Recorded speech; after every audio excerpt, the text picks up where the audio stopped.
Mesdames, Messieurs, bonsoir, bienvenue à cette grande édition d'information sur la télévision Labari.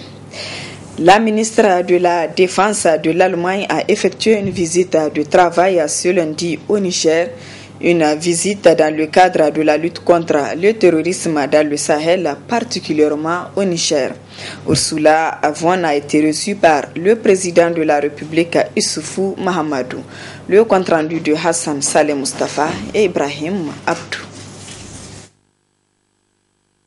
Passer en revue la coopération militaire entre le Niger et la République fédérale d'Allemagne, c'est le mobile de ce déplacement de la ministre allemande de la Défense au Niger.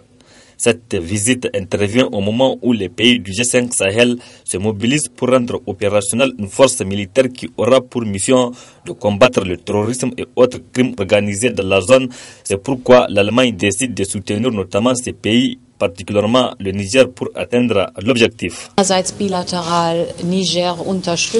Nous avons parlé de notre partenariat commun dans la lutte contre le terrorisme afin de stabiliser la zone du Sahel, mais nous avons également traité les questions du crime organisé, des passeurs, du trafic, afin de lutter contre la migration irrégulière et contre les passeurs.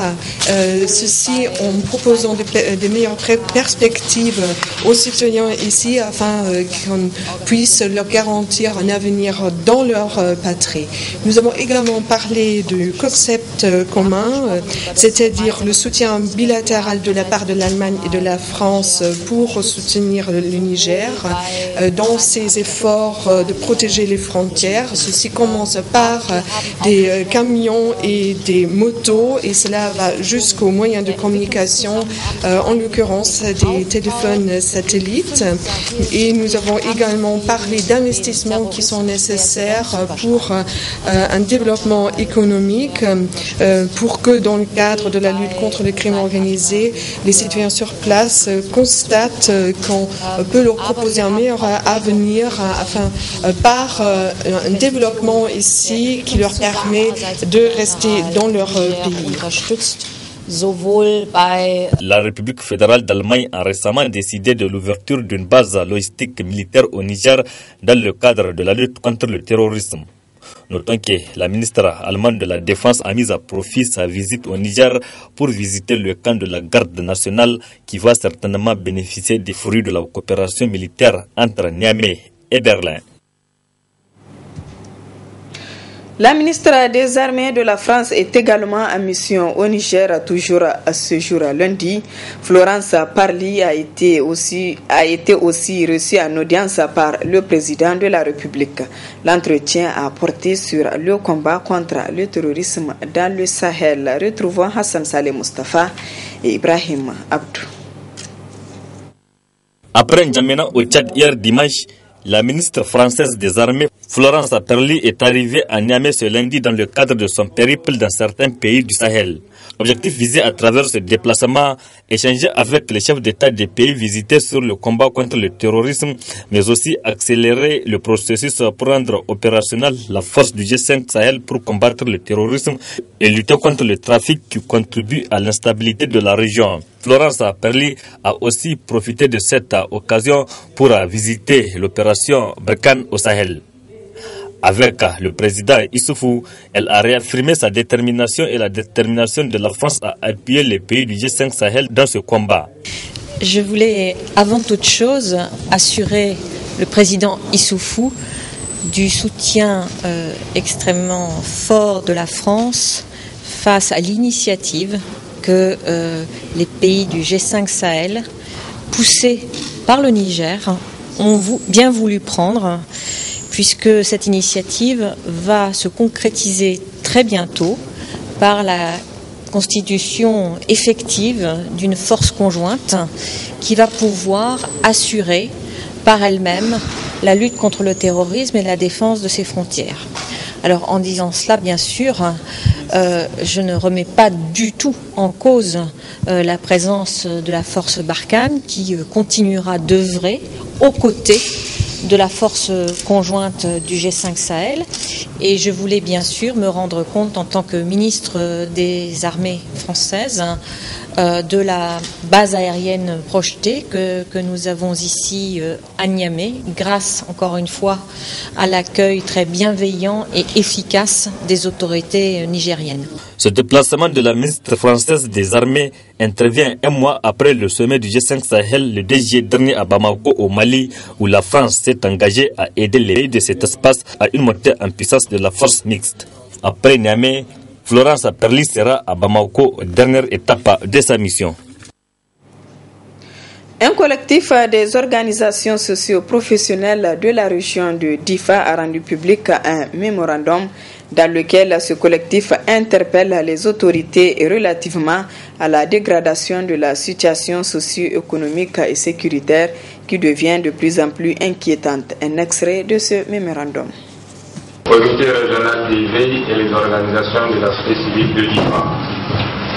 Considérant la persistance de la crise dans la région de Difa en dépit de l'état d'urgence et les opérations de RDS des forces multinationales, constatant les conséquences désastreuses de cette guerre sur l'économie de la région de Difa et du Niger en général, observant la position géostratégique de la région de Difa dans le bassin du lac Tchad, considérant la cherté de la vie à Difa, considérant la présence des acteurs humanitaires pléthoriques, dont certains avec des activités douteuses, considérant le rôle éminemment important et délicat des OSC dans la résolution de cette crise, vivement préoccupés par des comportements nouveaux observés, guidés par le seul et unique souci du retour définitif de la paix et du bien-être de la population de Difa, nous, collectifs des organisations socio-professionnelles de la région de Difa, rendons public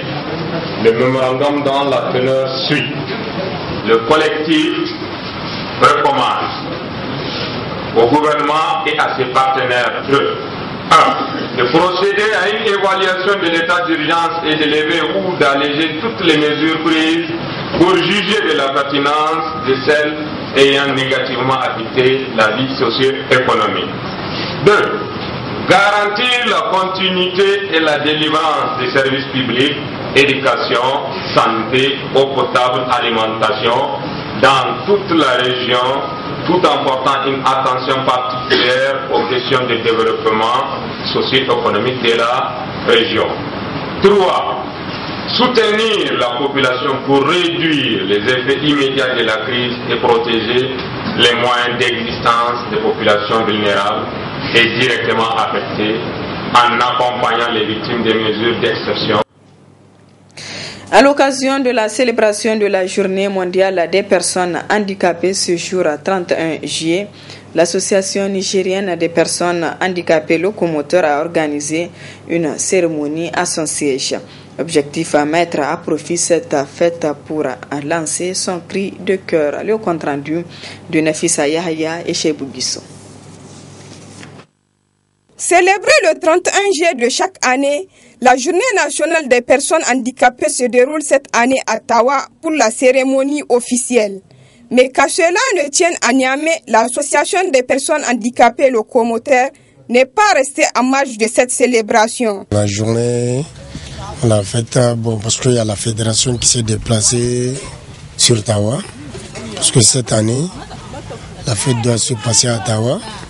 Et nous, à Niamey, comme on est la section régionale des handicapés locomoteurs de Niamey, on a jugé utile de se réunir, causer entre nous, chercher à savoir les droits des personnes handicapées. Quelqu'un qui connaît les droits des personnes handicapées il peut informer son prochain.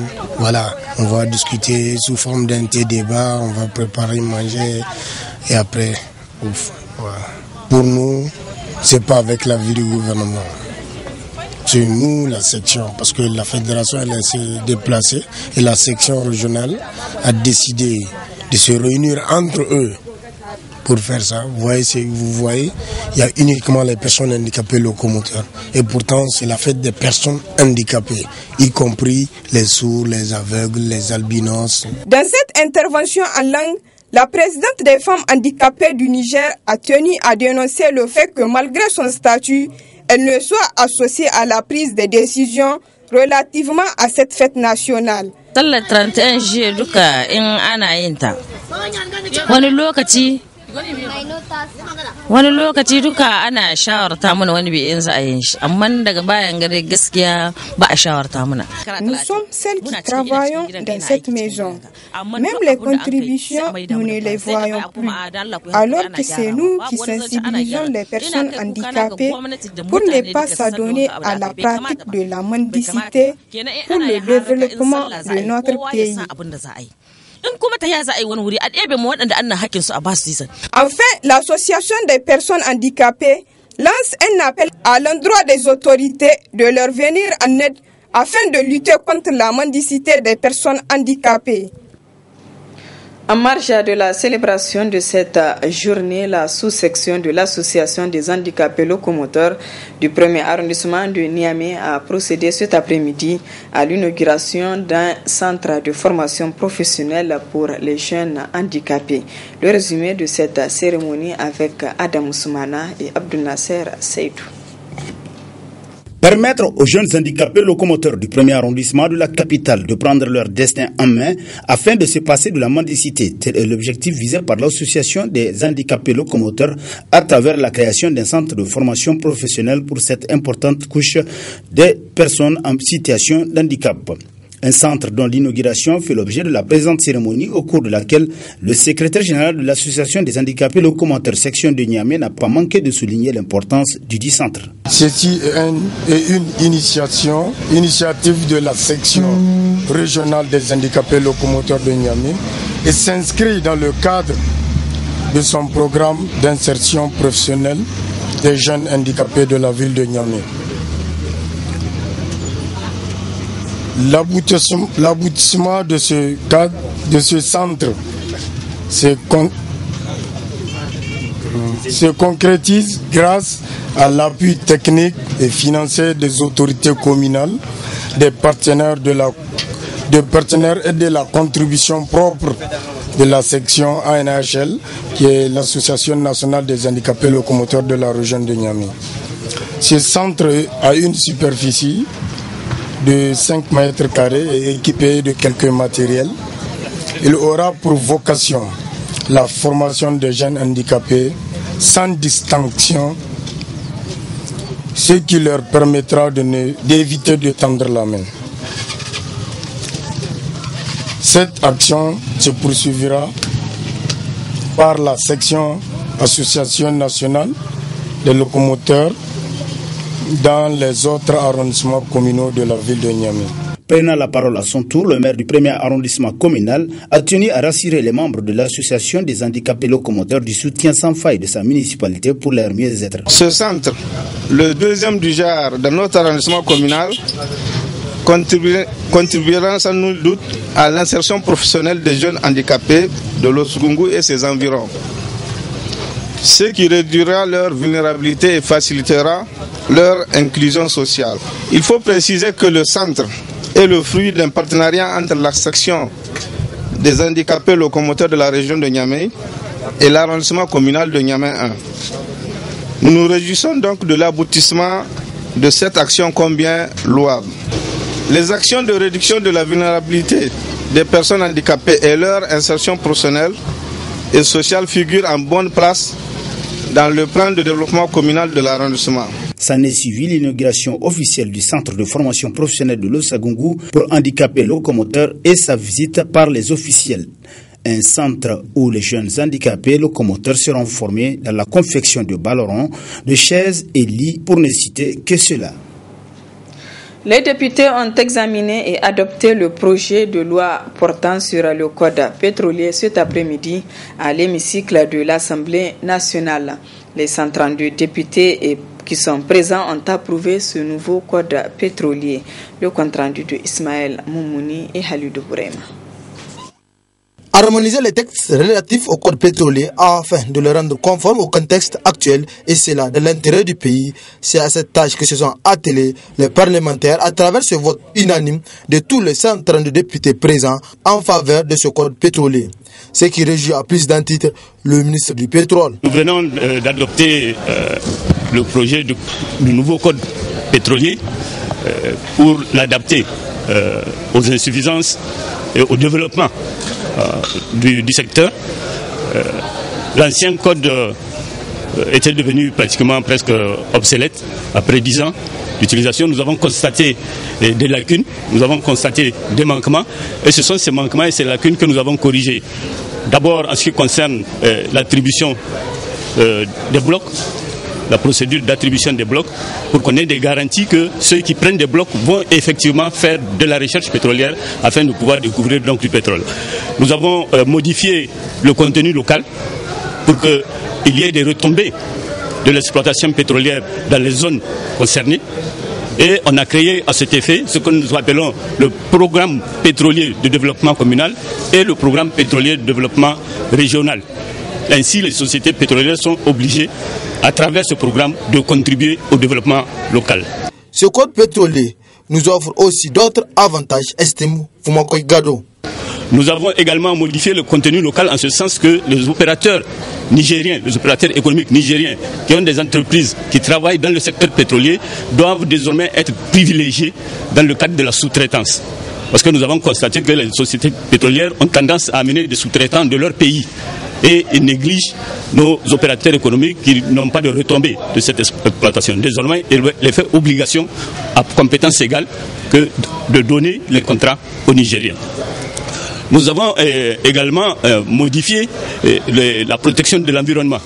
Nous avons constaté effectivement quelques manquements et on a renforcé donc le contrôle et la protection de l'environnement. Par exemple, nous avons supprimé le torchage. Le torchage, c'est quand vous allez dans l'ère de prospection d'exploitation pétrolière, vous voyez une torche où on brûle du gaz naturel qui sort avec le pétrole brut. Donc désormais, il est interdit de brûler ce gaz-là. Il faut l'utiliser à des fins économiques. On peut l'utiliser pour faire des engrais, on peut l'utiliser pour faire des plastiques, les PVC, les tuyaux, etc. On peut l'utiliser pour produire de l'électricité. Donc le torchage est désormais interdit. Donc voilà les principales innovations qui sont apportées dans ce code que l'Assemblée vient d'adopter. À travers ce vote, les députés mettent ainsi à la disposition de notre pays un code pétrolier digne du nom qui va être profitable pour l'État, mais aussi au peuple nigérien, mais à condition qu'il soit respecté dans toute sa plénitude. La Banque mondiale a publié la semaine dernière un rapport sur la gouvernance économique dans les pays subsahariens, dont le Niger, qui a enregistré une légère chute dans la qualité de la gouvernance. Précision avec Nasser Dantofo qui a parcouru le rapport publié par le site Niamey et les 2 jours. Dans un rapport sur la gouvernance économique publié la semaine dernière, la Banque mondiale a relevé que l'Afrique subsaharienne a eu des difficultés à faire face à l'étiolement de l'activité économique. Selon le rapport, la croissance de la production a considérablement ralenti, tombant à 1,3%, soit son rythme le plus bas depuis 2 décennies, très éloigné de la croissance annuelle de 5% environ durant la période 1995-2008 précédant la crise financière mondiale. S'agissant du Niger, il fait partie des pays qui ont connu un glissement moins marqué de la qualité des politiques et des institutions. Il obtient une note de 3,4 sur 6. Selon le rapport, 16 critères répartis en 4 groupes permettent à la Banque mondiale d'attribuer les notes de la croissance de la production CPIA. Ces groupes sont la gestion économique, les politiques structurelles, politiques de lutte contre l'exclusion sociale et la promotion de l'équité et la gestion des institutions du secteur public. Le rapport ajoute qu'au niveau de la gestion économique, les meilleures notes ont été attribuées pour les politiques monétaires et d'échange, puis à la politique de gestion de la dette. Cependant, une appréciation négative est enregistrée au niveau de l'adoption de la politique d'équité JAR. Le Niger obtient une note de 2,5 au moment où la moyenne de cette adoption dans la sous-région est de 3,2, d'où une légère chute du Niger dans la qualité de la gouvernance, note le rapport de la Banque mondiale publié par Niamey et les 2 jours. Les étudiants nigériens au Burkina Faso ont rendu public une déclaration le 27 juillet dernier. Dans celle-ci, l'Union des stagiaires et étudiants nigériens au Burkina Faso exige entre autres le respect de l'accord du 22 avril 2017 entre l'USN et le gouvernement. Un extrait de cette déclaration. Nous, membres du comité exécutif de l'Union des étudiants et stagiaires nigériens au Burkina Faso, décidons à ne plus cautionner un quelconque traitement indigne infligé à l'étudiant nigérien et particulièrement à l'étudiant nigérien en général et particulièrement à ceux de l'extérieur. Faisons la déclaration dont la teneur suit. Déplorons la suite donnée à nos requêtes numéro 015, 024 et 025 adressées aux autorités en charge de l'éducation dans le biais du consulat général du Niger au Burkina Faso.